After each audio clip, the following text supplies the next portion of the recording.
नमस्कार, बहुत स्वागत है आपका। भारत अपडेट देख रहे हैं आप। मैं आपके साथ कीर्तिमान सिंह। बुलेटिन शुरुआत करते हैं बड़ी खबर के साथ। जम्मू कश्मीर से आ रही है अमेरिका राजदूत सर्जियो गॉर्ड का बड़ा बयान आ गया है। सर्जियो गॉर्ड ने उमर अब्दुल्ला से मुलाकात के बाद बयान दिया। सीएम उमर अब्दुल्ला से उन्होंने मुलाकात करने के बाद कहा कि जम्मू कश्मीर भारत का अहम हिस्सा है। जम्मू कश्मीर बहुत अच्छी जगह है, बहुत से अमेरिकी यहां आना पसंद करेंगे। सर्जियो गॉर्ड ने कहा कि श्रीनगर दौरे पर उन्होंने कहा कि बहुत से लोग यहां पर आना पसंद करेंगे। जम्मू कश्मीर भारत का अभिन्न हिस्सा है। जम्मू कश्मीर के मुख्यमंत्री उमर अब्दुल्ला से मुलाकात के बाद सर्जियो गॉर्ड ने ये बयान दिया है। ये बहुत बड़ा बयान आप कह सकते हैं, यानी कि अमेरिका की तरफ से ये स्पष्ट अब ये कहा जा रहा है कि जम्मू कश्मीर भारत का अभिन्न हिस्सा है। Everybody here knows I'm the U.S. ambassador to India, and this is an important part of India, and so I'm here visiting for the first time. It is an incredibly beautiful place, and so I'm thrilled to be here, thrilled to see this place. We just had a very good meeting, and we have some follow-ups that we hope to take back to Washington, back to Delhi. But a very warm, a very cordial, and we look forward to building this relationship forward. आइए बढ़ेगा एक और बड़ी खबर आपको बताते हैं। ड्रेनजी से जुड़ने के लिए मोदी सरकार की तरफ से प्लानिंग कर ली गई है। ड्रेनजी से जुड़ेंगे मोदी सरकार के सभी मंत्री। One day one university plan तैयार कर लिया गया है। देश भर की यूनिवर्सिटीज जाएंगे केंद्रीय मंत्री। छात्रों से सीधे संवाद करेंगे मंत्री। शिक्षा रोजगार पर छात्रों से चर्चा होगी। युवाओं की समस्याएं समझेगी मोदी सरकार। बड़ी खबर आपको बताते हैं, छात्रों से सीधे संवाद करेंगे मोदी सरकार के, मोदी कैबिनेट के सभी मंत्री। ड्रेनजी से जुड़ेंगे और युवाओं की समस्याओं को मोदी सरकार इस संवाद के जरिए समझेगी, जिसका नाम रखा गया वन डे वन यूनिवर्सिटी। इस कार्यक्रम के जरिए सभी कैबिनेट के मंत्री सीधे संवाद करेंगे छात्रों से। यूनिवर्सिटी में जाकर के बात करेंगे। शिक्षा रोजगार पर छात्रों से चर्चा होगी। बढ़ेगा एक और बड़ी खबर। कल ईडा आएंगे 200 सदस्यीय जापानी प्रतिनिधिमंडल और एस्कॉर्ट कुबोटा यूनिट के शिलान्यास में शामिल होंगे। सीएम योगी आदित्यनाथ से निवेश पर अहम चर्चा होगी। जापानी उद्यमियों से सीधी वार्ता करेंगे सीएम योगी आदित्यनाथ। यूपी में जापानी निवेश बढ़ाने पर फोकस होगा। जापानी उद्यमियों से सीधी वार्ता करेंगे सीएम योगी आदित्यनाथ। यूपी में जापानी निवेश को बढ़ाने पर फोकस होगा। कल ईडा 200 सदस्यीय जापानी प्रतिनिधिमंडल पहुंचेगा। एस्कॉर्ट्स कुबोटा यूनिट के शिलान्यास में प्रतिनिधिमंडल शामिल होगा। सीएम योगी आदित्यनाथ से निवेश पर अहम चर्चा होगी। यूपी में जापानी निवेश बढ़ाने पर फोकस होगा। जापानी उद्यमियों से सीधी वार्ता करेंगे सीएम योगी आदित्यनाथ। बढ़ेंगे और वहीं अब वंदे मातरम पर कांग्रेस ने क्या सफाई दी है, जरा आइए सुनाते हैं आपको।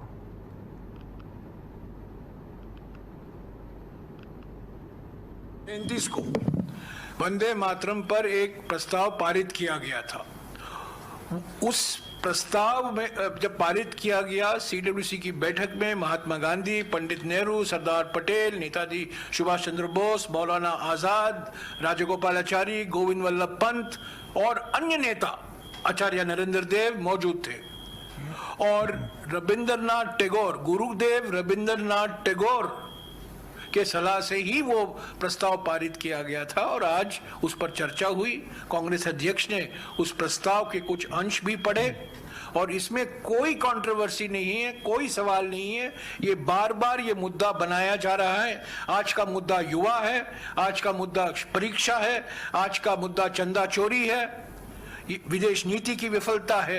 ये इसको लेकर कोई मुद्दा, इसमें कोई कंट्रोवर्सी नहीं है। हमारा स्टैंड बिल्कुल स्पष्ट रहा है पहले दिन से। 1937 जो अक्टूबर 28 का रेजोल्यूशन है, 24 जनवरी 1950 संविधान सभा के आखिरी बैठक में संविधान सभा के तत्कालीन अध्यक्ष जो हमारे रिपब्लिक के पहले राष्ट्रपति बने डॉक्टर राजेंद्र प्रसाद ने उसी को दोहराया कि नेशनल एंथम जनगण मन होगा और नेशनल सॉन्ग वंदे मातरम होगा। वेणुगोपाल जी, This Vande Mataram and national anthem are emotional things for Congress party. वहीं प्रधानमंत्री नरेंद्र मोदी की अध्यक्षता में हुई केंद्रीय कैबिनेट बैठक में बुनियादी ढांचे को मजबूत करने के लिए करीब 13,041 करोड़ रुपए के 5 बड़े प्रोजेक्ट्स को मंजूरी दी गई है। केंद्रीय मंत्री अश्विनी वैष्णव ने बताया कि इन फैसलों से कई राज्यों में रेल और सड़क कनेक्टिविटी को बढ़ावा मिलेगा। कैबिनेट ने पश्चिम बंगाल, उड़ीसा, तमिलनाडु और आंध्र प्रदेश के 8 जिलों को कवर करने वाली 4 मल्टी ट्रैकिंग रेल परियोजनाओं को मंजूरी दी है। इन परियोजनाओं से रेल नेटवर्क में करीब 410 किलोमीटर का विस्तार होगा, जिनकी अनुमानित लागत करीब 9,450 करोड़ रुपए है। इन परियोजनाओं को 2030 से 31 तक पूरा करने का लक्ष्य रखा गया है।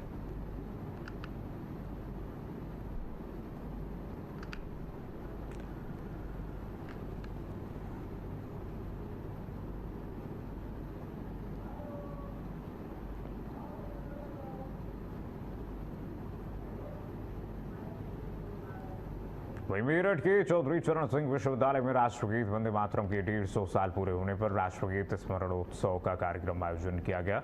कार्यक्रम में पूर्व राज्यपाल कलराज मिश्र और समाज कल्याण राज्य मंत्री असीम अरुण शामिल हुए। इस दौरान कलराज मिश्र ने वंदे मातरम के विरोध को लेकर के कांग्रेस पर निशाना साधा। उन्होंने कहा कि वंदे मातरम देश की राष्ट्रभावना से जुड़ा अमर गीत है और विरोध करने से पहले इसके सभी छंदों का अर्थ समझना चाहिए। उन्होंने कहा कि संविधान ने इसे राष्ट्रगीत का दर्जा दिया है, इसलिए हर नागरिक को इसके सम्मान और गरिमा की रक्षा करनी चाहिए।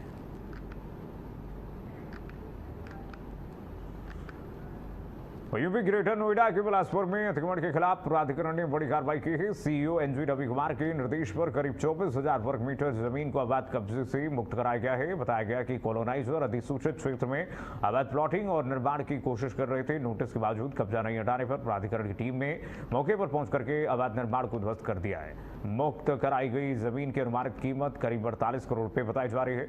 अधिकारियों ने लोगों से अपील की है कि ग्रेटर नोएडा में जमीन खरीदने से पहले प्राधिकरण से पूरी जानकारी लें और अवैध कॉलोनियों में अपनी मेहनत की कमाई न लगाएं।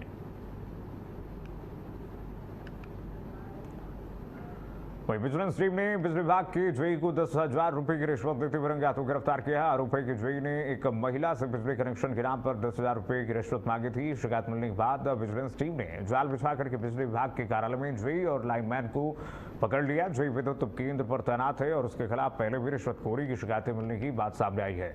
फिलहाल विजिलेंस टीम दोनों से फतेहगढ़ कोतवाली में पूछताछ कर रही है।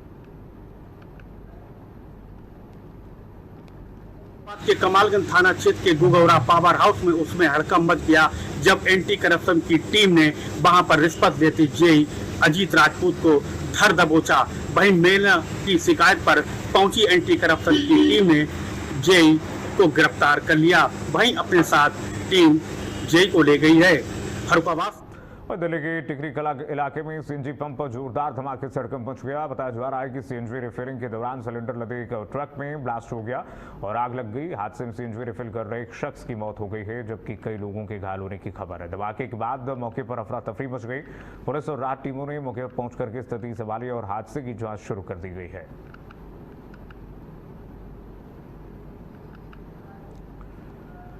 यूपी के औरैया के पंचमुखी हनुमान मंदिर में हुए दोहरे हत्याकांड मामले में कोर्ट ने बड़ा फैसला सुनाया है। पूर्व विधायक और मंत्री कमलेश पाठक समेत सभी 10 दोषियों को उम्र कैद की सजा सुनाई गई है। कोर्ट ने सभी पर 50,000 रुपए का जुर्माना भी लगाया है। हत्या के प्रयास के मामले में भी दोषियों को 10-10 साल की सजा सुनाई गई है।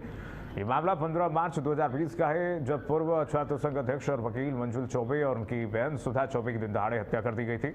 मामले में कुल 11 आरोपी थे, जिनमें एक नाबालिग का केस जुवेनाइल कोर्ट में चल रहा है। फैसला आने के बाद वादी और उनके वकील से संतोष जताते हुए कोर्ट और प्रशासन का आभार जताया।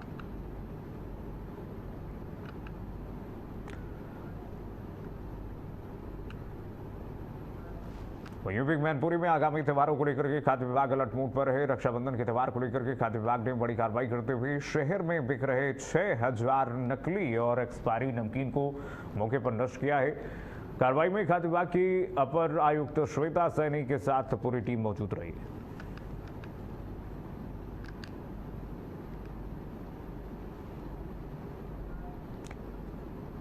वही खबर यूपी के बरेली से। बरेली में गरीबों के मुफ्त इलाज की योजना आयुष्मान भारत के नाम पर फर्जीवाड़े का मामला सामने आया। भोजीपुरा पुलिस ने फर्जी आयुष्मान कार्ड बनाने वाले गिरोह का भंडाफोड़ करते हुए 5 आरोपियों को गिरफ्तार किया है। आरोपी की गिरोह जरूरतमंदों से 35 से 40 हजार रुपए लेकर के आधार कार्ड और राशन कार्ड में फर्जीवाड़ा करता था और इसके बाद फर्जी आयुष्मान कार्ड तैयार कराता था। पुलिस के मुताबिक एक मामले में इलाज के लिए ऋषिकेश से एम्स पहुंचे परिवार को फर्जी कार्ड होने की वजह से इलाज नहीं मिल सका। शिकायत के बाद पुलिस ने जांच शुरू की है और आरोपियों तक पहुंची। पुलिस ने आरोपियों के पास से फर्जी आयुष्मान, आधार और राशन कार्ड से जुड़े दस्तावेज और 7 मोबाइल फोन बरामद किए हैं। मामले में निजी अस्पताल के कुछ कर्मचारियों की भूमिका की भी जांच की जा रही है।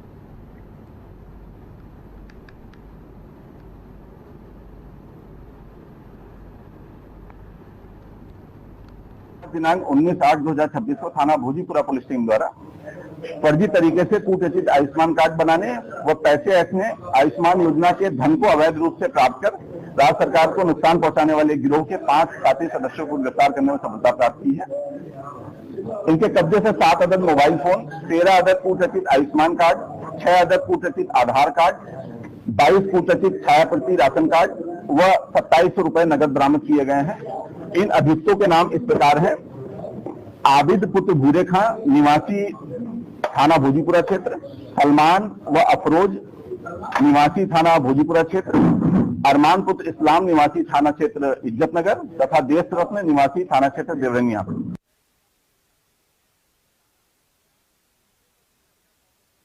इस शिकायत की जांच को लेकर के निजी चिकित्सकों और स्वास्थ्य विभाग के बीच एक विवाद सामने आया है। नीमा के सदस्यों ने सीएमओ कार्यालय पर धरना देकर के सीएमओ नोडल अधिकारी के खिलाफ नारेबाजी की है और कार्रवाई का विरोध किया। वहीं सीएमओ ने चिकित्सकों के आरोपों को खारिज करते हुए कहा कि एक निजी क्लिनिक के खिलाफ आईजीआरएस पर शिकायत मिली थी। जांच में आयुर्वेदिक दवाओं के मुकाबले एलोपैथिक दवाएं और मेडिकल स्टोर मिलने के साथ सामान्य ऑपरेशन थिएटर भी पाया गया। आरोप था कि आयुर्वेदिक यूनानी रजिस्ट्रेशन पर एलोपैथिक इलाज किया जा रहा था। स्वास्थ्य विभाग ने क्लिनिक संचालक को अपना पक्ष रखने के लिए सीएमओ कार्यालय बुलाया था और सीएमओ के आश्वासन के बाद नीमा के सदस्यों ने धरना समाप्त कर दिया। वहीं भी चंदौली के नौगढ़ तहसील क्षेत्र के भरधुआ और विशेश्वरपुर गांव में भूमि विवाद को लेकर के बड़ा बवाल हो गया। वन विभाग की जमीन पर अवैध धान रोपाई की शिकायत पर अतिक्रमण हटाने पहुंची पुलिस प्रशासन और वन विभाग की संयुक्त टीम पर ग्रामीणों ने लाठी डंडों से हमला कर दिया। हमले में पुलिस और वन विभाग के कई कर्मचारी घायल बताए जा रहे हैं, जिनमें कुछ के सर पर चोट लगी है। पुलिस ने हल्का बल प्रयोग करके स्थिति को नियंत्रित किया है और महिला पुरुष समेत कई ग्रामीणों को हिरासत में लिया है। पुलिस के मुताबिक घटना में करीब 70 से 80 लोग शामिल बताए जा रहे हैं और सभी की पहचान करके सरकारी कार्य में बाधा समेत अन्य धाराओं में कार्रवाई की जाएगी। एसपी ने कहा कि सरकारी जमीन से अतिक्रमण हटाने का अभियान आगे भी जारी रहेगा।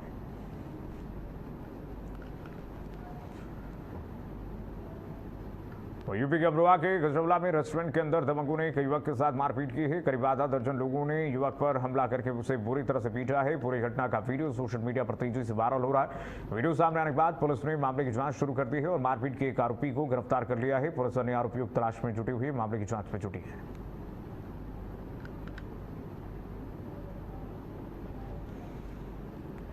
यूपी मैनपुरी के चुनाव महिला चिकित्सालय में नवजात बच्चे को बदलने की घटना सामने आई है। अस्पताल प्रशासन ने मामले को संज्ञान में लेते हुए जांच अधिकारी नामित किए हैं। मामला एनएसयू विभाग से जुड़ा हुआ बताया जा रहा है। मुख्य चिकित्सा अधीक्षक ने कहा कि जांच के आदेश दे दिए गए हैं और जांच अधिकारी को निर्देश दिए गए हैं कि वे संयुक्त रूप से पूरे प्रकरण की जांच करके अपनी रिपोर्ट 2 दिन के भीतर अधोहस्ताक्षरी कार्यालय में प्रस्तुत करें ताकि आगे की आवश्यक कार्रवाई की जा सके।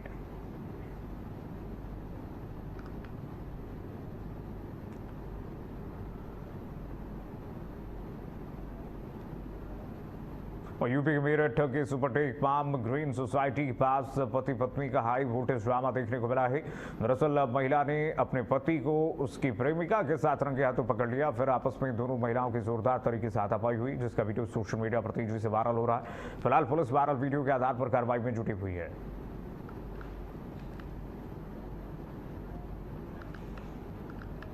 वहीं यूपी चंदौली में हाईवे पर सड़क हादसा हुआ। तेज रफ्तार वाहन ने ऑटो में जोरदार टक्कर मार दी। हादसे में 2 लोगों की मौत हो गई, वहीं एक युवक गंभीर रूप से घायल हो गया। घायल को वाराणसी ट्रॉमा सेंटर रेफर किया गया। पुलिस हादसे के कारणों की जांच में जुटी हुई है।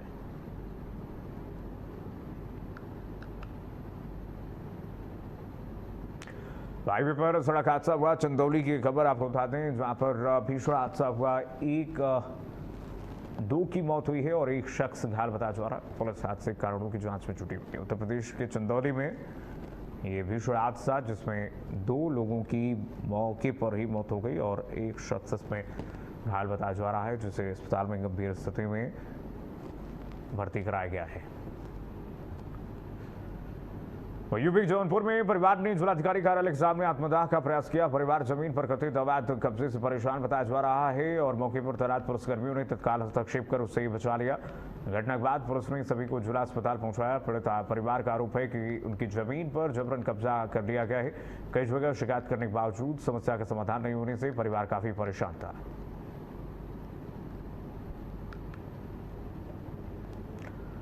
तो जिलाधिकारी कार्यालय के सामने आत्मदाह का प्रयास किया गया है शख्स के द्वारा और परिवार की जमीन पर कब्जे का आरोप है। तस्वीरें आपको दिखा दें। मौके पर मौजूद पुलिसकर्मियों ने परिवार को आत्मदाह करने से बचा लिया। ये तस्वीरें जो दिखा रहे हैं आपको, जिलाधिकारी कार्यालय के सामने आत्मदाह करने का ये प्रयास शख्स ने किया, जिसके बाद पुलिसकर्मियों ने इस पूरे मामले में हस्तक्षेप करके परिवार को आत्मदाह करने से बचा लिया।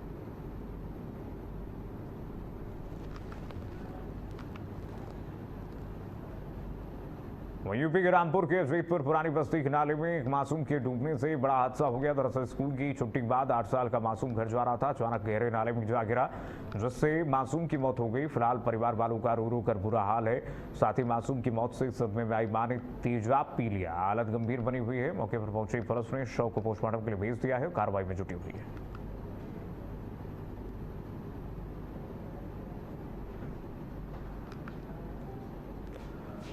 और खबर यूपी के जौनपुर से। जौनपुर में भारी बारिश के कारण एक कच्चा मकान अचानक से भरभरा कर गिर गया और घर के अंदर मौजूद मां और बेटी मलबे के नीचे दब गई। जानकारी मिलते ही आसपास के लोग मौके पर पहुंचे और राहत बचाव कार्य शुरू कर दिया है, लेकिन दोनों को बाहर निकालने तक उनकी मौत हो चुकी थी। सूचना पर पहुंची पुलिस ने दोनों शवों को कब्जे में लेकर पोस्टमार्टम के लिए भेज दिया है। पुलिस पूरे मामले की जांच कर रही है। प्रारंभिक तौर पर बारिश के कारण कच्चे मकान की कमजोर होने के बाद ढहने की बात सामने आ रही है। घटना के बाद प्रशासनिक स्तर पर भी स्थिति की जानकारी जुटाई जा रही है।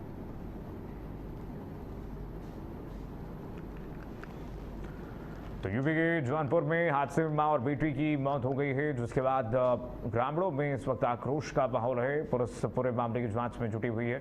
यूपी के जौनपुर में भारी बारिश के कारण मकान भरभरा कर गिरा, जिसके बाद परिजनों ने लापरवाही का भी आरोप लगाया। हादसे में मां और बेटी की दुखद मौत की खबर मिल रही है। तस्वीर आपको दिखा दें, ये कच्चा मकान कैसे भरभरा करके गिर गया, क्योंकि मानसून का इस वक्त भारी बारिश का कहर है और ऐसे में मां और बेटी इसकी चपेट में आ गई, जिसके बाद उनकी मौत हो गई है। यूपी के जौनपुर से ये हादसे की खबर सामने आई है। ग्रामीणों का भी आक्रोश इस पूरे मामले में है और भारी बारिश की वजह से बताया जा रहा है कि एक कच्चा मकान था और कच्चा मकान अचानक से भरभरा कर गिरता है और इसकी चपेट में मां और बेटी जो इस घर में मौजूद थीं वो आ गई और उनके ऊपर ही पूरा मकान ढह गया, कच्चा मकान, और जिसके बाद दबने की वजह से मां और बेटी की मौत हो गई है। मामले में पुलिस जुटी हुई है। पूरे मामले में पुलिस जांच कर रही है। यूपी के जौनपुर का ये मामला है। उत्तर प्रदेश के जौनपुर में ये भीषण हादसा हुआ है, बड़ा हादसा हुआ है, जहां पर मां और बेटी की दोनों की एक साथ मौत हो गई है। दबने से मकान गिर गया, कच्चा मकान, जिसके बाद मां और बेटी की मौत हो गई है। उत्तर प्रदेश के जौनपुर में ये भीषण हादसा, बड़ा हादसा हुआ है, जहां पर मां और बेटी की मौत हो गई है। यूपी के बिजनौर में लगातार हो रही बारिश से मालन नदी उफान पर है और नदी का पानी बढ़ने से बिजनौर मंडावर मार्ग पर करीब 3 फीट तक पानी बह रहा है। सड़क पर भारी जलभराव के चलते राहगीरों को भारी परेशानियों का सामना करना पड़ा है। लगातार बारिश से इलाके में हालात चिंताजनक बने हुए हैं और फिलहाल जलभराव के चलते बिजनौर मंडावर मार्ग पर आवागमन प्रभावित है और राहगीरों को काफी परेशानियों का सामना करना पड़ रहा है।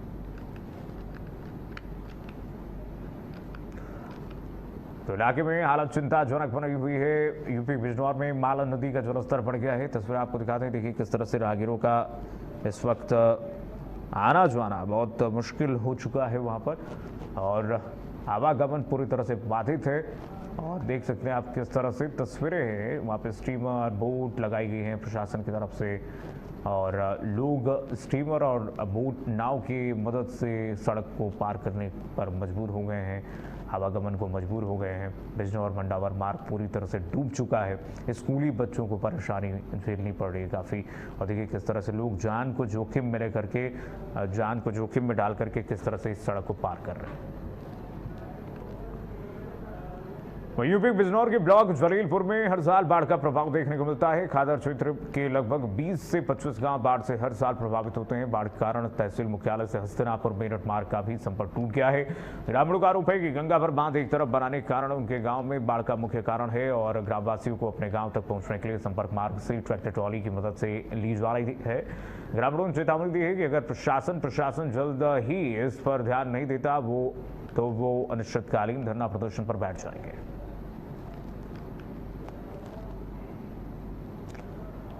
तो ब्लॉक जलीलपुर की ये स्थिति है, बाढ़ का प्रभाव देखने को मिल रहा है। पूरी तरह से जलीलपुर का ये पूरा मार्ग, पूरा जलीलपुर क्षेत्र बाढ़ की चपेट में है और आवागमन पूरी तरह से ठप हो गया है। ग्रामीणों ने धरना प्रदर्शन की चेतावनी दी है। ब्लॉक जलीलपुर की स्थिति है, बाढ़ का प्रभाव देखिए किस तरह से पूरे बिजनौर में इस वक्त दिख रहा है। तहसील मुख्यालय से हस्तिनापुर मार्ग पूरी तरह से प्रभावित हो गया है। ग्रामीणों ने धरना प्रदर्शन की चेतावनी दी है। यूपी के बिजनौर की ये तस्वीर जहां पर ब्लॉक जलीलपुर पूरी तरह से जलमग्न हो गया, बाढ़ की चपेट में है। आप देखिए हर जगह पानी पानी, बाढ़ की त्रासदी ही दिख रही है।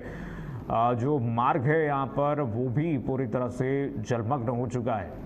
लोगों का आना जाना मुश्किल हो चुका है और लोग इस वक्त डरे हुए हैं, शिफ्ट कर रहे हैं लगातार, क्योंकि स्थिति विकराल होती हुई नजर आ रही है लगातार।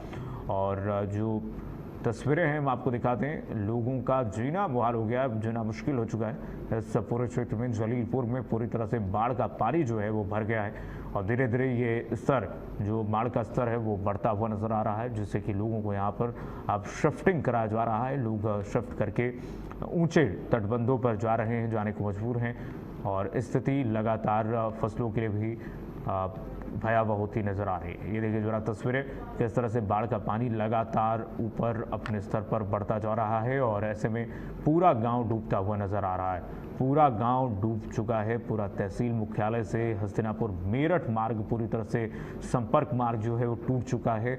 पूरी तरह से पानी में जलमग्न हो गया, बाढ़ के पानी में जलमग्न हो चुका है, जिससे कि आना जाना मुश्किल हो गया। लोगों का आवागमन पूरी तरह से बाधित हो चुका है, त्राही त्राही मची हुई है।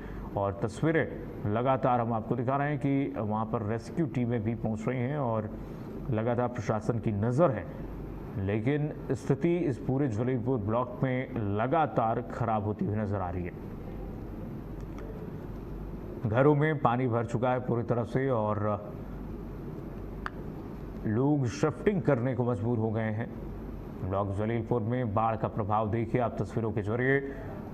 यूपी के बिजनौर की तहसील जलीलपुर में यह स्थिति है, तहसील और ब्लॉक जलीलपुर की स्थिति। चलिए फिलहाल के लिए बस इतना ही। खबरें लगातार जारी, देखते रहिए भारत अपडेट।